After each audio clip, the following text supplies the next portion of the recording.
ఏందండి ఇక్కడ పరిస్థితి? ఏ పార్టీ హవా ఉండబోతుంది జూబ్లీహిల్స్‌లో? మన బీఆర్ఎస్ పార్టీ వస్తదండి. ఎట్లా బీఆర్ఎస్ అని ఎట్లా చెప్పగలుగుతున్నారు? ఎందుకంటే కాంగ్రెస్‌లో వాళ్ళ దాంట్లో వాళ్ళే ఒక్కట్లేరు. హ్మ్. ఇప్పుడు నవీన్ యాదవ్ అని ఆయనకి ఆపోజిట్‌గా వాళ్ళ పార్టీ వాళ్ళే కొట్లాడుకుంటారు. అంజన్ కుమార్ రెడ్డి ఆయన కొట్లాడుకుంటారు. అలాంటప్పుడు వాళ్ళ పట్టిందల వాళ్ళకే లేనప్పుడు మన బీఆర్ఎస్‌కి ఎలా మన పట్టుదల ఒక్కటుందని సునీత మేడంకి మనం ఇచ్చాం గానీ నవీన్ యాదవ్ అయితే రాడు. హ్మ్. ఇక్కడ వాళ్ళ కాంగ్రెస్ దాంట్లో పార్టీ అధికారంలో ఉంది కదండీ మరి. ఇబ్బంది కాదా? రాదండి. వాళ్ళ దాంట్లో వాళ్ళే ఐకమత్యంగా లేనప్పుడు మనకెలా వాళ్ళు ఓడిపిస్తారు? హ్మ్. ఇక్కడ కాంగ్రెస్ పార్టీ అధికారంలో ఉంది కాబట్టి మంత్రులు, ఎమ్మెల్యేలు అంతా కూడా ప్రతి కాలనీలో కూడా తిరిగే ఛాన్స్ ఉంటది. ప్రచారం చేసే ఛాన్స్ ఉంటది. మరి అప్పుడు ఇబ్బంది అయ్యే ఛాన్స్ ఉండదా బీఆర్ఎస్? ఇప్పుడు కాంగ్రెస్ పార్టీ వాళ్ళే కొట్లాడుకుంటారు. అలాంటప్పుడు మనకి వాళ్ళ దాంట్లో వాళ్ళు ఐకమత్యం లేనప్పుడు మన బీఆర్ఎస్ కి వాళ్ళు హ్మ్. ముట్టలేరు వాళ్ళు. హ్మ్. మన బీఆర్ఎస్ మనం గెలుస్తాం. అంటే ఎక్కువగా నవీన్ యాదవ్‌కి పట్టం కట్టే అవకాశాలు ఉన్నాయని చెప్పేసి చాలా మంది కూడా మాట్లాడుతా ఉన్నారు. అలా లేదండి. నవీన్ యాదవ్ కి ఓడిపోయినప్పుడు కూడా చాలా మంది ప్రజల్లోకి వచ్చిండు. ప్రజల సమస్యల గురించి మాట్లాడే ప్రయత్నం చేసిండు. అక్కడ మాగంటున్నప్పుడు ఎప్పుడు రాలేదు అని చెప్పేసి కొందరు మాట్లాడుతున్నారు. ఇప్పుడు నవీన్ యాదవ్ అనేటైనా ఇప్పుడు వచ్చిండు మధ్యలో కాంగ్రెస్ పార్టీలో పోయినాక ఇప్పుడు ఆయన కనబడుతుండు. దానికన్నా ముందు గోపన్ననే తిరిగిండు ప్రతి బస్తీలో ప్రతి ఏరియాలో. అలాంటప్పుడు గోపన్ననే గెలుస్తాడు కదా. నవీన్ యాదవ్ ఈ మధ్యలో వచ్చినప్పుడు ఆయనకెట్లా నమ్ముతారు ప్రజలు? అది ఇంపాసిబుల్. బ్రదర్ ఇప్పుడు జూబ్లీహిల్స్ ఎలక్షన్స్ వస్తా ఉన్నాయి. మరి ఏ పార్టీ నుంచి ఎవరెవరు ఉన్నారు ఇటు? మాగంటి సునీత కావచ్చు, నవీన్ యాదవ్ కావచ్చు, అలాగే లంకాల దీపక్ ఉన్నారు. మరి ఎవరికి ఓటు వేద్దాం అనుకుంటున్నారు? మీరంతా ఎవరి వైపు ఉన్నారు జూబ్లీహిల్స్ ప్రజలు? మొత్తం చూడండి ఇక్కడ చెప్పాలంటే 99.99% మొత్తం నవీన్ యాదవ్ పైనే ఉన్నాం ఉమ్, మేమంతా. ఉమ్, ఒకటే స్టాండ్ పైన ఉంది. ఉమ్, కాకపోతే ఏంటంటే ఇక్కడ ఎలా చేస్తున్నారు అంటే అటు ఇటు ఐ మీన్ కన్ఫ్యూజన్ పాలిటిక్స్ చేస్తున్నారు, ఇక్కడ క్రియేట్ చేస్తున్నారు. ఉమ్, మ్యాక్సిమం అంటే ఆయననే హెల్పింగ్ చాలా చేసినారు. ఇక మాగంటి గోపీనాథ్ అంటే ఆయన కూడా టీడీపీ క్యాండిడేట్ ఉండే, ఉమ్, ఆయన నుంచి ఉన్నారు కొందరు. అంటే కన్ఫ్యూజన్ అంటే ఏం చేస్తావు?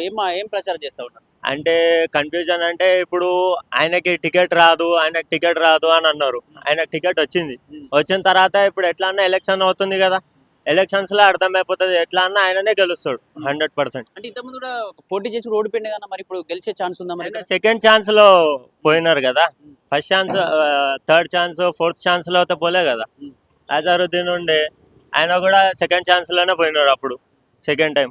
ఇక్కడ మాక్సిమం 100% కాంగ్రెస్ కే ప్రిఫర్ చేస్తారు. లోకల్ బస్తీ మంచి ఆయన, ఏదన్నా ఉంటే కూడా వచ్చి హెల్ప్ చేస్తాడు, అంటే ఇంటికి ఈ రోజు వస్తాడు. ఏమన్నా పనులు చేసినా గెలవకుండా వచ్చి మీ దగ్గరికి వచ్చిన సమస్య చేశారు, చాలా చేశారు. ఇప్పుడు చూడండి, మీరు చూసుకుంటే ఇక్కడ కృష్ణానగర్ లో డ్రైనేజ్ సిస్టమ్ ఉంది. ఆ ప్రాబ్లమ్ ని కూడా సార్ట్అవుట్ చేయడానికి ఆయన చాలా ఫైట్ చేశాడు. మధ్యలో చోటా మోటా లీడర్స్ ఉన్నారు, వాళ్ళు ఇంటరప్ట్ చేశారు ఈయనని. అందుకని అది లేట్ అయింది, లేదంటే ఇప్పటికి ఎప్పుడో అయిపోయేది అది కూడా. ఆ ప్రాబ్లం కూడా సార్ట్అవుట్ అయిపోయేది. ఆయన ఇక్కడ మాగంటి గోపీనాథ్ చనిపోయింది కాబట్టి సింపతితో కూడా గెలిచే అవకాశం ఉంటుంది అని చెప్పేసి కూడా ఇక్కడ వినిపిస్తుంది, వార్తలు వస్తాయి. ఏం చెప్తారు? సింపతి పడుతుంది, కాకపోతే అంత ప్రభావితం అవ్వదు దేనిపైన. ఈయన గెలిచే దానిపైన అంత ప్రభావితం అయితే అవ్వదు 100%. బీజేపీ పరిస్థితి ఏంటి మరి ఇక్కడ? బీజేపీ అంటే లోకల్ క్యాండిడేట్ ఆయన ఎప్పుడు చూసిందే లేదు. ఫస్ట్ ఆఫ్ ఆల్ క్యాండిడేటే చూడలేదు. వస్తే ఆ మోతీనగర్ వస్తారు, ఆ మోతీనగర్ దగ్గర ఉంటారు, వెళ్ళిపోతారు. ఆయన ఇక్కడ తిరిగిందంటూ ఏం లేదు. ఆయన ఇట్లా మరి పరిస్థితి ఏంది? ఖచ్చితంగా గెలిచే అవకాశం ఉందా నవీన్ యాదవ్? 100% ఉంది. 90% అయితే పక్కా ఉంది. ఈ 10% ఏంటంటే వీళ్ళు ఇంటరప్ట్ చేస్తున్నారు కాబట్టి అది ప్రభావితం కూడా అవ్వదు. అంటే ఇక్కడ కాంగ్రెస్ ప్రభుత్వం పైన కూడా కొంచెం వ్యతిరేకత వస్తా ఉంది కదా. ఉంటదన్న. ఇప్పుడు ఒకటి చెప్పాలా, కేసీఆర్ ఉన్నప్పుడు కేసీఆర్ కూడా చేసాడు. ఇప్పుడు ఎవరికైతే రాలేదో వాళ్ళు చెప్తారు. ఇప్పుడు సింపుల్ గా చెప్పాలంటే ఎవరికైతే పథకాలు సంక్షేమాలు అందలేదో వాళ్ళు చెప్తూ ఉంటారు. దానంత మాత్రాన అభిమానం అయితే పోగొట్టుకోలేము కదా, అభిమానం పోదు కదా. చెప్పండి, జూబ్లీహిల్స్ ఇంకా 20 రోజుల్లో ఉప ఎన్నికలు రాబోతా ఉన్నాయి. మరి ఏ పార్టీ గెలిచే అవకాశం ఉంది ఇక్కడ? ఇప్పుడు మన బీఆర్ఎస్ గెలుస్తుంది. మాకంటి గోపీనాథ్ అన్న మాకు ఇట్లా ఇది అయ్యింది, మాకు బాధాకరంగా ఉంది. సునీతమ్మనే గెలిపిద్దాం అనేసి అనుకుంటున్నాం మేము. ఎందుకంటే ఇప్పుడు ఇచ్చే అమలు చేసినవి అన్ని కూడా ఒక 6 చేసినవి కూడా 6 కూడా అమలు కాకుండా ఏమి చేయలేకపోతున్నారు కదా. ఈ రోడ్లు చూడండి, రోడ్లు ఎట్లా ఉన్నాయి, డ్రైనేజ్లు నిండిపోతున్నాయి, ఆ నీళ్లు రావట్లేవు సరిగా, కరెంటు సరిగా ఉండట్లేదు. మాకు అవన్నీ కూడా మాకు ఉండాలి కదా. అట్లా అని చెప్పేసి లేని వాళ్ళకంతా ఇండ్లన్నీ కూడా కొట్టుకొని పోతున్నారు, చేస్తున్నారు. అది కూడా మాకు నచ్చట్లేదు. ఇప్పుడు ఆడవాళ్ళకు 2500 ఇస్తా అని చెప్పిండు, 2500 ఇస్తున్నాడా? ఇప్పుడు పెద్ద మనుషులకు పింఛనికి ఎక్కువ ఇస్తా అని చెప్పిండు, పింఛనికి ఎక్కువ ఇస్తున్నాడా? 6 అమలు అన్నా కానీ కూడా అమలు చేస్తున్నాడా? ఏమన్నా మాకు ఏమి చెయ్యట్లేదు, మాకైతే కాదు.